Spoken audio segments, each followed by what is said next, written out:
చూస్తుంటే మళ్ళీ 2014 తరహా రిపీట్ అయ్యేటట్లే కనిపిస్తోంది.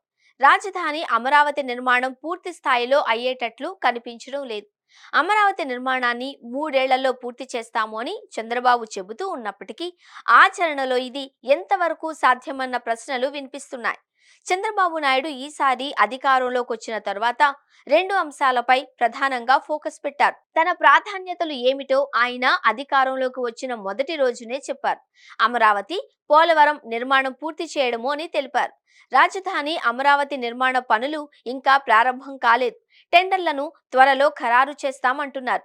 టెండర్లు ఖరారు చేసి పనులు ప్రారంభించే సమయానికి కూటమి ప్రభుత్వం అధికారంలోకొచ్చి ఏడాది సమయం గడిచిపోతూనే ఉంది. మరోవైపు 2027లో జమిలి ఎన్నికలకు కేంద్ర ప్రభుత్వం రెడీ అవుతున్నట్లు వార్తలొస్తున్నాయి. అదే జరిగితే 2027 నాటికి అమరావతి నిర్మాణ పనులు పూర్తయ్యే అవకాశాలపై అనేక అనుమానాలు కలుగుతున్నాయి. ఎమ్మెల్యే, ఎమ్మెల్సీ, ఐఏఎస్ క్వార్టర్ల వరకు అయితే పూర్తయ్యే అవకాశం ఉంది. అదే సమయంలో నూతన సెక్రటేరియట్, కొత్త అసెంబ్లీ, హైకోర్టు భవనాల నిర్మాణం పూర్తి కాకపోవడానికే ఎక్కువ ఛాన్స్ ఉంది.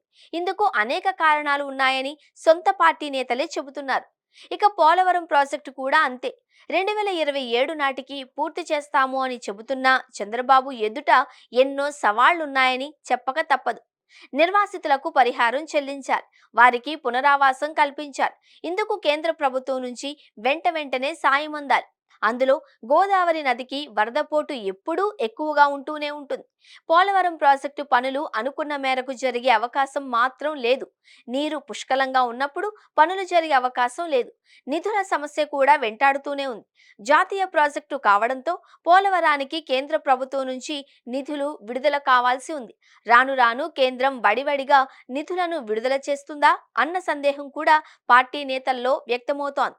దీంతో పాటు మరొక ప్రధాన సమస్య ఆంధ్రప్రదేశ్కు అల్పపీడనాలు, వాయుగుండాలు, తుఫానులు. గత కొద్ది రోజులుగా చూసుకుంటే ఏపీలో వర్షాలు ఎడతెరిపి లేకుండా పడుతూనే ఉన్నాయి. వర్షాకాలంలో ఇటు అమరావతి, అటు పోలవరం ప్రాజెక్టు పనులు జరిగే అవకాశం లేదు. భారీ వర్షాలు కురిసినప్పుడు నిర్మాణ పనులు ఆటోమేటిక్గా నిలిచిపోతాయి. చంద్రబాబు అనుకున్న స్కెడ్యూల్ ప్రకారం జరిగే అవకాశం లేదు. అనుకున్న సమయానికి పనులు పూర్తి కావాలి అంటే ఇటు కేంద్ర ప్రభుత్వం సహకరించాల్సి ఉంది, అటు ప్రకృతి కూడా మద్దతు ప్రకటించాల్సి ఉంటుంది.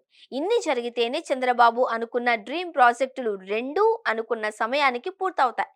ఆ రెండింటిలో ఏ ఒక్కటి సహకరించకపోయినా సరే వచ్చే ఎన్నికల తర్వాత మాత్రమే ఈ రెండు నిర్మాణ పనులు పూర్తవుతాయి అని నిపుణులు కూడా చెబుతున్నారు. మొత్తం మీద చంద్రబాబు నాయుడు మాత్రం కింద మీద పడి అమరావతి, పోలవరం ప్రాజెక్టులను పూర్తి చేయాలి అని ఉన్నప్పటికీ అందుకు సహకారం ఏ మేరకు లభిస్తుంది అన్నది వేచి చూడాల్సిందే.